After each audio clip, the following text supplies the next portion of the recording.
Up here in front of you and you active duty folks. We appreciate all of you attending. Like I said, it's a great honor for me personally to stand up here in front of you. And it's a great honor for our school to have you on our campus, because it's only because of you and people like you that we're here, we're able to do this. I'm going to be introducing our speakers today, and I have two men that I'm going to introduce today, and they're going to talk to you about the sacrifice. You're going to see what real sacrifice is.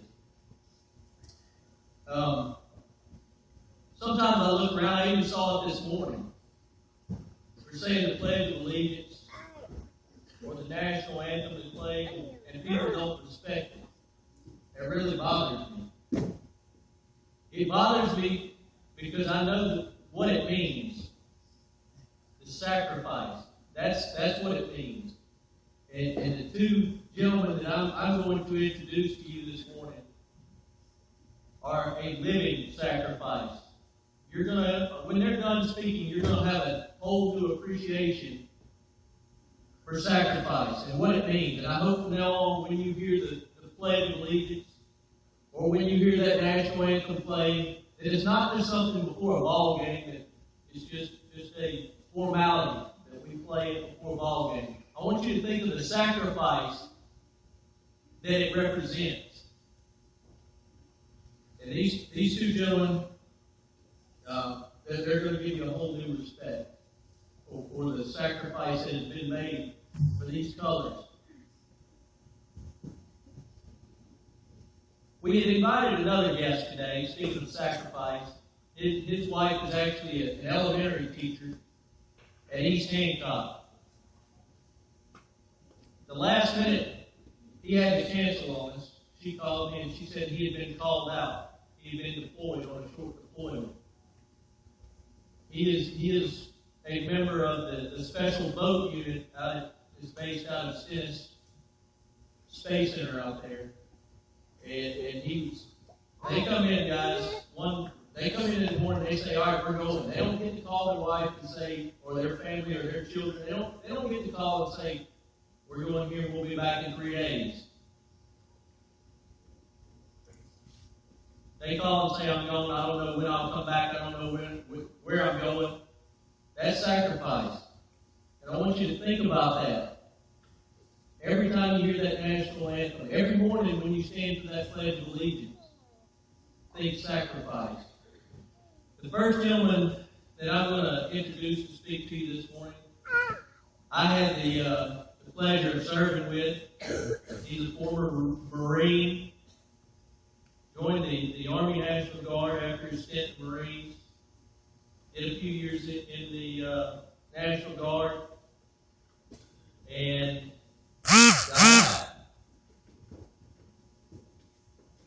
got out, decided civilian was going to be good. It was going to be great. That's what he needed.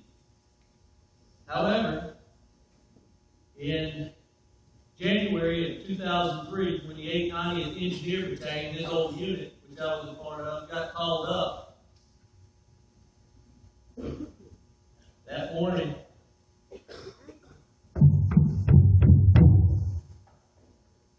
I don't care what you got to do, get me in, I'm going. And he did. They found a way, they made it happen. And he went.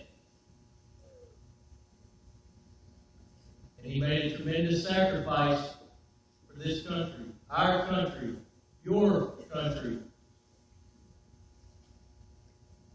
I'm going to introduce to you my friend, my hero, Mr. Carl Sampsons.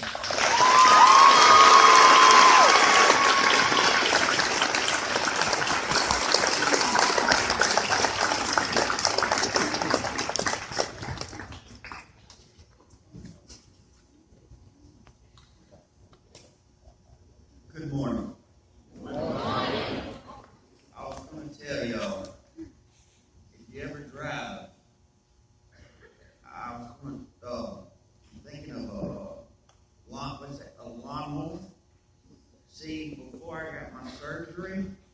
I could drive a lawnmower and put a Coke in my head at the same time. Now, is that pretty cool or what? That way I can have something to drink at the same time. But no, joking aside, I thank the man. He is the honorable person. Without that man, I would not be here. He was the one that drove me to get help. And I totally thank you so much.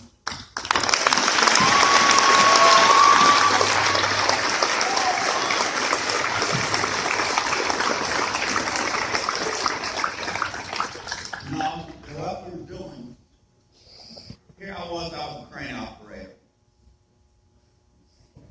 And I was operating the crane. And that day we took a little guy decided to take a gun and start shooting at us. Now that I hadn't figured out. I'm still trying to figure it out now. And when he did, we decided, excuse me, I'm sorry. But he, the crane I had was a 2-story. It went 2 levels. And I was loading it on top of a 5-ton, which is another level. So I was 3 stories up. Well, he'd come in and started shooting at us. And if you're in a crane, you see the cranes, I had nowhere to go. So it was glass everywhere. So I jumped out and held on when I jumped out. And I did something that I tell you guys don't ever do, and that it hurts. And that's ripping your, what is that? My wife has to help me, bless her heart. Rotator cuffs. You rotator cuffs. Rotator cuffs. I ripped both of them at the exact same time. So here I am. I had just ripped my arms. And they said, okay, Carl, we'll send you in and have surgery done on it. But it takes 2 weeks. So I said, all right, okay. So I was sitting, and they put me in the place where everybody stole them and sleeps and stuff like that. And I'm sitting there. And there ain't nobody there. I mean, not a single soul. Not a person. I was the only person in there. No. And I sat there for a week. And let me tell you, y'all do this. Y'all just sit right here. And cross your hands, your arms, and stand. For exactly 1 week. You think 5 minutes, a minute. This is a week. This is exactly what I was doing. I was nuts by that time, man. I said, no. So I said, I'll tell you what I'm going to do. I'm going to tie my arm up. And I can hold a gun. So I said, well, that's what I'll do. I'll hold that gun. So I took it, what is that thing called? Huh? Sling. A sling. I took that, put it around my head, and held it. I said, all right. So I found a lieutenant. Captain. I said, Captain, can I go with y'all to pick up mail? He said, well, Carl, you hurt. I said, I can handle this. Ain't no big deal. He said, all right, we'll do that. So I tied that thing up and hold that gun up, this part. This arm hurt worse than this one. So I held this arm up. So I told him, I said, well, look, I got to be on that 5-ton. But I got to be on this side because I can't fire on that side. So he said, okay. So they put me on this side behind the driver of the 5-ton. So here I am, and we had a Hummer and 2 5-tons. There's the driver of the Hummer right there. I don't know who he is, but he's okay, you know. But here we go. We went straight to where? Fallujah. Huh? Fallujah. Fallujah. Fallujah. We went to Fallujah. We went in there. I don't remember all this, but we went in there and put everything, exchanged everything the correct way. Put it back in the truck, turned around, and we're headed back to the building. Well, this is where my mind stops here, because all I can remember is, no, I don't even remember this. This is what I'm hearing. Everybody tells me. that we turned around, was coming back, and they had a person put us in front of us and blocked us. And that's where we stopped. And when we stopped, they had a guy up on a hill. And on that hill, he had a cell phone. How many people have cell phones here? Is that not amazing? Well, guess what? That's what blew my head off. Is that not amazing? That shows you everybody's involved in it, thinking it's no big deal.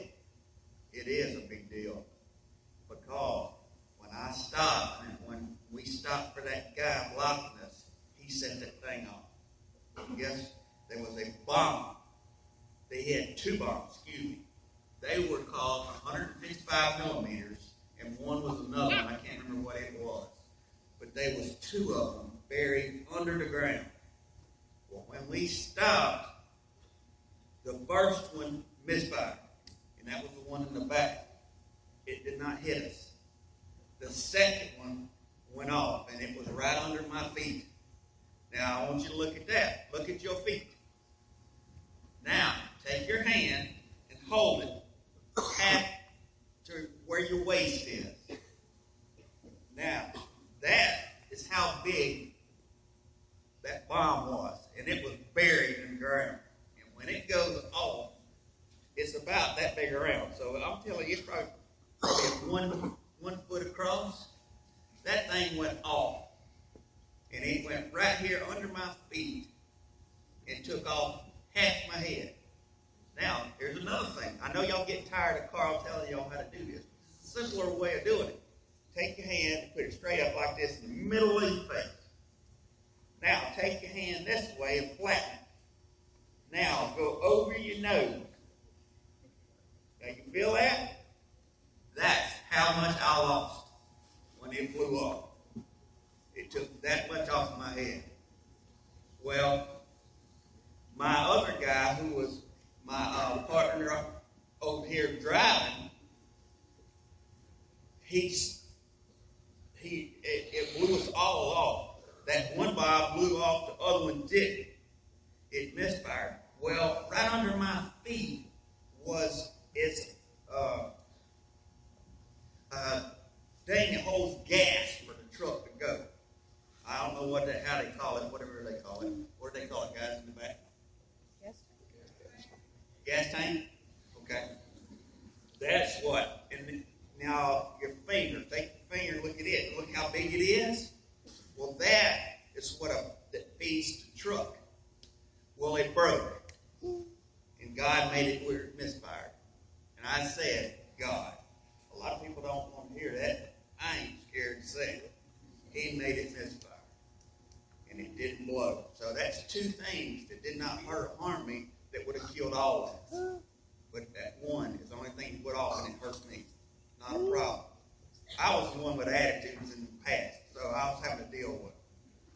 But when that happened, one guy was sitting on the other side of me. He picked me up. Thought I'd been killed. So he jumped on top of me and was sitting there helping everybody shoot. Well, all of a sudden I woke up. Now, here he tells everybody, and he's not here today, but he tells everybody, I freak them out when I heard a guy half a head stand up. It scares me, But I woke up. They said, okay, and they fought, and they put me down into a car, into the Hummer. Well, my Hummer is my best friend here. He's the one that says, all right, I'll take him there. Well, here he goes. And we're going, and who's going to argue? Am my hand up waving? Yeah. I was the one I wanted to fight. Here I am, half head, messing around, and I'm the one who wanted to go to fight. Nah, this man here's telling me, let's go to the doctor, Carl. So they put me in the Hummer, and after 3 or 4 times, I was undoing it. They locked me in, I'd unlock it. And finally, they said, let's go.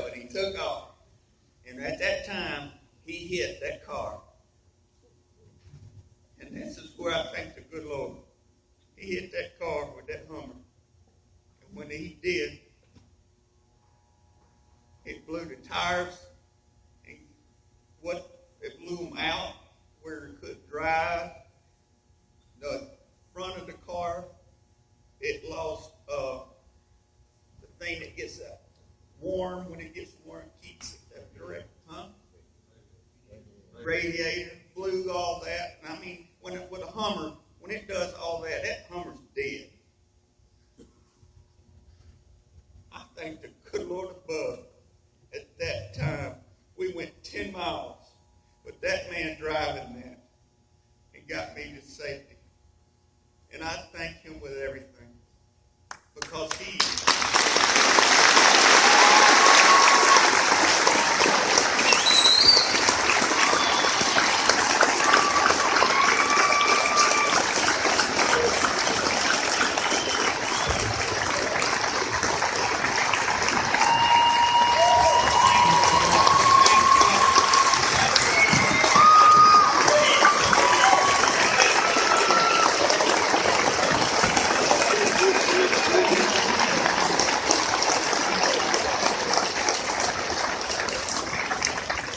is what you see is what you get. He is true. So from now on out, when y'all with him, y'all look at him and do exactly like he was saying for me. You see this thing right here? It's not garbage. It is not. This is what helped save my life from that man right there. Because he believes in this. And it is not trash like a lot of people think. Well, I can wear this, nothing. You can't. This is what our country uses. There's problems with it every day. But mostly, this is everything. So y'all don't forget that. Remember it every day. But I thank y'all with everything. May God bless you.